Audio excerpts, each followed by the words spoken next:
सरन्यायाधीश म्हणाले की सीसीटीव्ही फुटेज पाहण्यासाठी मग अशात तोच विषय राहिला की सरन्यायाधीश जे बोललेत की सीसीटीव्ही फुटेज पाहण्यासाठी आमच्याकडे वेळ नाहीये. मुळात ह्यांच्यामुळेच हे झुरळ सुरू झालं ना. जन्मदाते तेच आहेत ना. आणि त्यांनी जन्म दिल्यानंतर त्या पोराकडे बघायला नको. मी महाराष्ट्रामधले पोलीस ह्या सर्व आंदोलनकर्त्यांना चांगलं सहकार्य करतायत. काही त्रास देत नाहीयेत. काही गोष्टी झाल्यात. माझ्याकडे आता एक व्हिडिओ आलाय. मला असं वाटतं की मी तो आता मुंबई पोलीस कमिशनरांना देखील पाठवलेला आहे.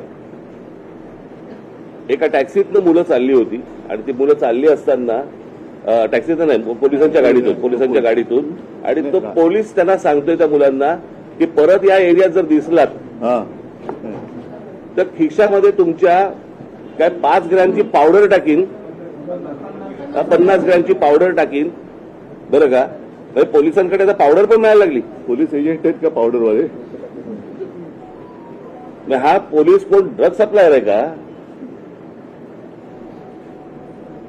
हे कुठचे काय चाललंय मला कळतच नाही. मला खरं तर ही इतकी साधी गोष्ट होती. साधी म्हणजे म्हणण्यापेक्षा ही की बाबा पेपर फुटलेत, काय कोण ज्याची जबाबदारी आहे त्यांनी राजीनामा द्यावा आणि जे त्याच्यामध्ये असतील सामील झालेले असतील त्यांना अरेस्ट करावी. ज्या काही गोष्टी करायच्या त्या सगळ्या गोष्टी कराव्यात.